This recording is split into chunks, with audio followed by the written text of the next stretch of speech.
नमस्कार मित्रांनो, मी सुदर्शन सावी परत एकदा लोहगड सिरीजमधील दुसऱ्या व्हिडिओमध्ये तुमचं मनपूर्वक स्वागत करतो।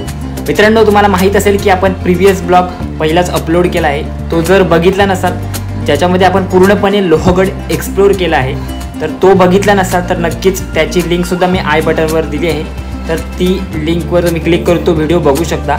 तत्पूर्वी आपण याच्या पुढचे जे व्हिडिओ आहे ते पूर्णपणे पॉइंट स्पेसिफिक असणार आहेत। त्यामुळे एक एक पॉइंट जे आहे किल्ल्यावर ते पूर्णपणे शॉर्ट व्हिडिओच्या माध्यमातून आपण एक्सप्लोर करणार आहोत। तर नक्कीच व्हिडिओवर नवीन असाल आणि चॅनलवर नवीन असाल तर चॅनलला सबस्क्राइब करायला विसरू नका।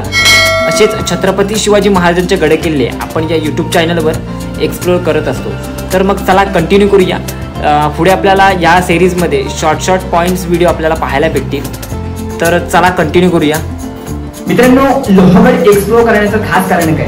कारण तुम्हाला माहित असेल, ज्यावेळी आपण प्रत्येक गडकिल्ल्यावर जातो त्यावेळी काही ना काही आपल्याला आगळं पाहायला भेटतं। तर लोहगड एक्सप्लोर करण्याचं खास कारण काय? कारण तुम्हाला माहित असेल की छत्रपती शिवाजी महाराजांच्या काळात नेताजी पालकर यांच्या नेतृत्वाखाली ज्यावेळी सुरत लूटमध्ये मिळालेली जी संपत्ती आहे, ती संपत्ती ज्या किल्ल्यावर ठेवली गेली होती तो किल्ला म्हणजे किल्ले लोहगड। आणि नक्कीच किल्ले लोहगडाची सफर आपण या व्हिडिओच्या माध्यमातून पाहणार आहोत। आणि या लोहगडावर जी संपत्ती आहे, मिळालेली संपत्ती ज्या ठिकाणी ठेवली गेली होती ती ठिकाण म्हणजेच लक्ष्मी कोठी आपण या व्हिडिओच्या माध्यमातून बघणार आहोत। तर नक्कीच पुढे कंटिन्यू करा ब्लॉगमध्ये। प्रत्यक्षपणे आपण जाऊन ती आपल्याला जागा आहे प्रत्यक्षपणे आपण या व्हिडिओच्या माध्यमातून पाहणार आहोत।